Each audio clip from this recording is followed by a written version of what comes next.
Imagine a single piece of jewelry witnessing nearly 2 centuries of royal history, from Queen Victoria's wedding in 1840 to the coronation of King George VI in 1937. This isn't just any brooch, it's the British Royal Diamond Bow Brooch, a 19th century masterpiece now up for sale, and it could be yours for a cool $2.7 million. Commissioned by Henry Pelham Clinton, the 5th Duke of Newcastle, as a gift for his wife, Lady Susan Hamilton, the brooch was crafted in 1840 by Maison Babst, the celebrated French jeweller once favoured by the royal court of France. The design is breathtaking, a ribbon-shaped bow shimmering with 200 carats of old mine-cut diamonds, all set in silver and gold. Every facet captures light in a dance of brilliance, blending elegance with timeless charm. Lady Susan first wore this dazzling creation to Queen Victoria's wedding to Prince Albert, marking its first royal appearance. Decades later, in 1889, the Duke passed it to his second wife, Kathleen Florence May Pelham Clinton, as a wedding gift. Kathleen wore it with pride to the Devonshire Ball of 1897 and again transformed into a stomacher at the coronation of King George VI in 1937. Photographs by royal photographer Bassano immortalize her wearing the piece with unmistakable grace. Collectors often compare it to Empress Eugenie's bow brooch, a similar diamond masterpiece now housed in the Louvre, purchased for $10.5 million in 2008. Both share the same romantic, flowing bow design that defined 19th century jewelry fashion. Now, after nearly 200 years, this historic treasure is available once again, offered by MS Rao, complete with its original fitted case and a 125% satisfaction guarantee. A royal relic, a masterpiece of craftsmanship, and perhaps your next sparkling chapter in history. The Boseclavage parure, the jewel of Empress Catherine the Great. It was the winter of 1763, and the Russian Empire was cloaked in snow and power. Inside the gilded halls of St. Petersburg, Empress Catherine II the Great awaited the arrival of a master jeweller from Vienna, Leopold Pfisterer, famed across Europe as a magician of gold and diamonds. The roads were buried in drifts, and blizzards howled across the countryside, but Catherine was patient. She had plans for this craftsman, tests, challenges, and creations that would rival anything seen at the courts of Europe. And soon, her patience was rewarded. Among the many commissions Pfisterer received was one that would become legendary, a parure known as the Boseclavage. Created in 1764, it consisted of a magnificent necklace and a pair of candelabra-style earrings, both shimmering with diamonds and vivid pink spinels, or as the Empress called them, lallas and spinars. These gemstones, glowing like summer cherries and blushing like the cheeks of a maiden, were cut and polished at the Peterhof grinding mill. Pfisterer himself left delicate engravings on each stone, as though signing a love letter to the Empress. To heighten their brilliance, the stones were set over a thin foil backing, a secret jeweller's trick that made them appear to burn with inner light. The result was dazzling. The Boseclavage, a jewel that seemed alive, radiant and weightless in its golden frame. When Pfisterer presented his creation on April 10, 1764, Catherine was enthralled. "How charmingly these lallas shine in their golden setting," she exclaimed. The necklace hugged her neck like a silken collar, the very fashion of the age, imported from France. These close-fitting jewels were known abroad as esclavages, a word that Russian craftsmen, with their rough humour, transformed into sklavage.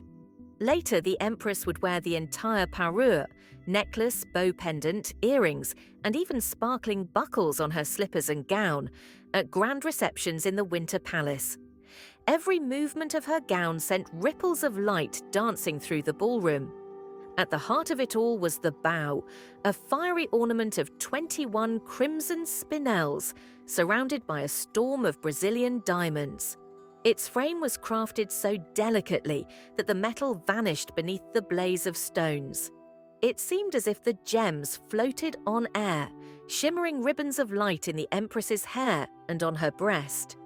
French courtiers called the pendant la dévote, the pious one, for the way it modestly covered the soft curve of the collarbones. The Russians, amused, renamed it esclavage with devotion. Though time has claimed part of the set, the original collar necklace, it is said, has vanished.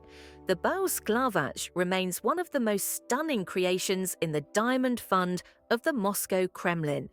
It is not just jewelry, it is a whisper from another age, when empires were measured in carats and an empress's brilliance rivaled that of her crown. For years, whispers floated through royal circles. Could Queen Mary's dazzling diamond bandeau tiara and the radiant tiara worn by Malaysia's Queen Azizah actually be the same piece? Now, at last, the truth has come to light. They are indeed one and the same.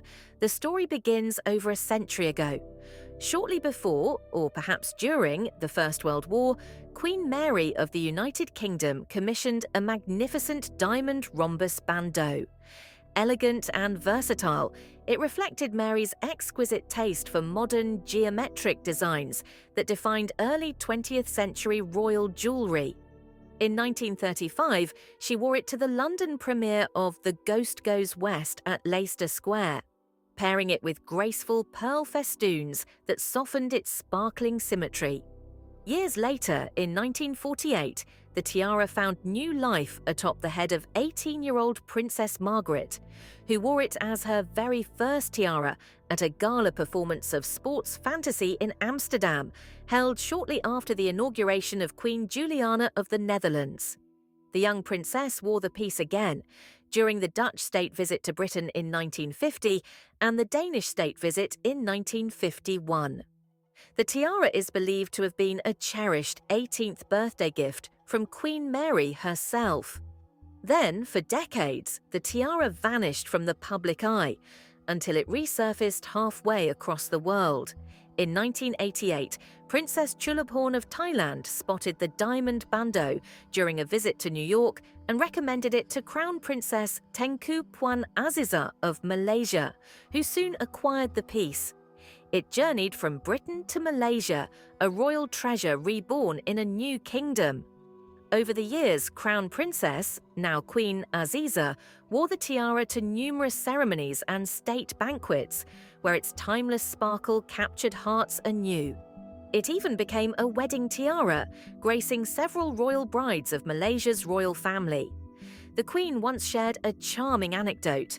Her daughter, Tengku Putri Afzan, once wore the diamond bandeau to her school sports day, a whimsical glimpse of royal life that delighted many. Another daughter, Tengku Putri Jihan, wore it at the wedding of Tengku Nurul Kamalia in 2008, and later at the grand banquet celebrating her parents' ascension as the King and Queen of Malaysia in 2019. And then, just recently, during the Istiadat Berinai ceremony at Istana Abdul Aziz, Tengku Natasha Putri Tengku Adnan appeared wearing the diamond bandeau, this time adorned with 4 additional brooches. It was after this very event that experts finally confirmed what collectors had long suspected. The dazzling tiara of Queen Azizah was, beyond any doubt, once the diamond bandeau of Queen Mary. A royal jewels journey, from London to Kuala Lumpur, from the courts of empire to the palaces of a modern monarchy, had finally come full circle. She was called the Virgin Queen, Elizabeth I of England, a woman of intellect, will, and mystery. In a world ruled by men, her reign was an enigma. How did an unmarried young woman come to rule one of the most powerful nations of the 16th century? Yet she did. And she ruled with an iron hand. On that hand gleamed a remarkable jewel, a ring unlike any other, known today as the checkerboard ring. The name, given centuries later, hints at its design, a pattern of flat-topped rubies arranged like a chessboard. Some say the name also carries a sly joke. The ring now rests in checkers, the British Prime Minister's country residence, whose name itself means checkerboard. But the ring holds secrets far deeper than its pattern. Legend tells that when Elizabeth died in 1603, the ring was removed from her finger, revealing a hidden chamber beneath the jewel's face. Inside were two tiny portraits. One, unmistakably, was of Elizabeth herself. The other, it was said, portrayed Anne Boleyn, her ill-fated mother, executed on the orders of King Henry VIII when Elizabeth was only 2 years old. Some experts still debate the truth. The woman's face in the miniature bears striking resemblance to Anne's few surviving portraits, though it's difficult to be certain. Yet, if the legend is true, the ring reveals something long suspected. Elizabeth, despite her father's cruelty, never forgot her mother, nor believed her guilty of the treason for which she died.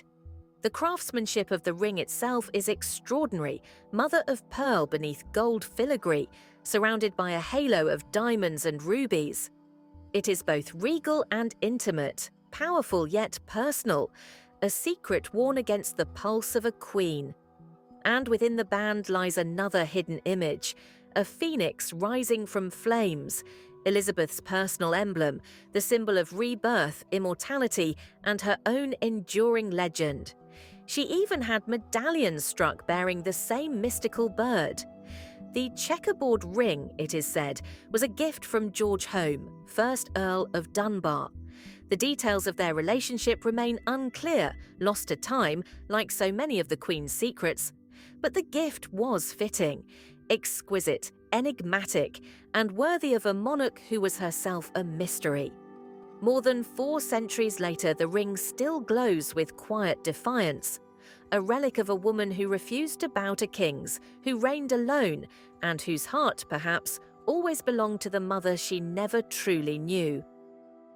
Just over a year has passed since the world bid farewell to Queen Elizabeth II, yet her legacy continues to sparkle, quite literally, in the treasures she left behind.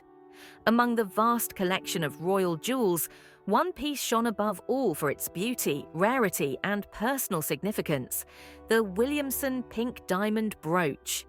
Valued at $33.9 million, £25 million, this exquisite flower-shaped brooch was one of the Queen's personal favourites, cherished not for its price tag, but for the memories and stories it carried. The journey of this extraordinary jewel began in 1947, when Princess Elizabeth married Prince Philip of Greece and Denmark. Over 2,500 gifts arrived from around the globe, many of them dazzling jewels. Among the most remarkable was a 54-carat pink diamond, discovered in Tanzania by children playing near a mine and presented by the Canadian geologist John Tobin Williamson. Faced with the challenge of transforming this unique stone into jewelry, the young princess turned to a trusted advisor, her grandmother, Queen Mary of Teck. Together, in March 1948, they visited the diamond-cutting workshop Briefel and Lemmer in Clerkenwell Green, London. 2 months of meticulous work transformed the rough gem into a brilliant 23.6-carat pink diamond. By October 1949, newspapers reported that Elizabeth had not yet decided how to use the gem. Initially, she considered incorporating it into a personal crown, but experts advised that it would be overshadowed by other jewels. Taking their counsel to heart, she opted instead for a brooch, a daffodil-shaped masterpiece crafted by Frederick Mew of Cartier. Work was completed in 1953, shortly after Elizabeth's coronation, incorporating 203 white diamonds in baguette and marquise cuts, all set in platinum. The brooch quickly became one of the Queen's signature pieces. It adorned her gown in a series of family portraits, with Prince Charles and Princess Anne in 1954, captured by British photographer Marcus Adams at Buckingham Palace. Over the decades, the Williamson brooch accompanied Elizabeth to royal weddings, including those of Prince Charles and Lady Diana, 1981, Viscount Linley and Lady Serena Armstrong-Jones, 1993, and Prince Edward and Sophie Rhys-Jones, 1999. It also appeared at state visits to Portugal 1955, Denmark 1957, the Netherlands 1958, India 1961, and France 2014. Perhaps its most iconic appearance was during the Silver Jubilee church service at St. Paul's Cathedral in 1977, celebrating the Queen's 25 years on the throne. In her later years, she continued to wear it at high-profile events. The G20 summit in 2009, a Canadian state visit in 2010, Royal Ascot races, and the Festival of Remembrance at the Royal Albert Hall 2013. More than a jewel, the Williamson pink diamond brooch was a personal treasure, a symbol of family, history, and the enduring elegance of a monarch who reigned with grace and poise for decades. Among the treasures of the Bernadotte family lies a remarkable collection of jewels, many of them originally part of the French crown. One piece, in particular, captures the imagination. A sapphire parure, whose first owner was Augusta of Bavaria, Duchess of Leuchtenberg, wife of Eugène de Beauharnais, the only son of Empress Josephine of France. Augusta received the sapphires as a wedding gift in 1806, and many believe the gift came from Napoleon Bonaparte, Eugène's adoptive father. If so, the set was almost certainly crafted by Marie-Étienne Niteau, Napoleon's court jeweler. Later, Augusta's father, King Maximilian I of Bavaria, conferred the ducal title of Leuchtenberg on Eugène, giving the tiara its name. The parure is a complete ensemble: a tiara, necklace, earrings, brooch, and hair ornaments, all adorned with diamonds and sapphires. The tiara itself features diamond-set flowers crowned with 11 brilliant sapphires. Its solid base ensures it rests perfectly when stored or worn, while the sapphires are removable, and some speculate that pear-shaped pearls may once have replaced them, though no records confirm this. The jewels passed from mother to daughter. Augusta's eldest child, Josephine, married the future King Oscar I of Sweden, ultimately becoming Queen of Sweden. It was she who inherited her mother's sapphires, bringing them into the Swedish royal treasury. For generations, these gems moved through the hands of the Bernadotte family. King Oscar II, Josephine's son, inherited them in 1876. 5 years later, he and Queen Sophia gifted the parure to their new daughter-in-law, Victoria of Baden, who wore the set regularly. Rather than passing the sapphires to her own children or grandchildren, Queen Victoria chose to preserve them for the family jewel fund upon her death in 1930. Today, the sapphires cannot be sold. Their presence in the treasury ensures they remain available to all female members of the family, though in practice they are usually worn by the Swedish queens. Queen Louise, the second wife of King Gustav IV Adolf, made the sapphire tiara a signature piece. After her death in 1965, Sweden went over a decade without a queen, and the sapphires were worn by Princess Sibylla, mother of the current king. Following her passing, they became the exclusive privilege of Queen Sylvia. Queen Sylvia has worn the tiara at many historic events, including one of the most celebrated Swedish royal occasions of recent times, the 2015 wedding of her son, Prince Carl Philip.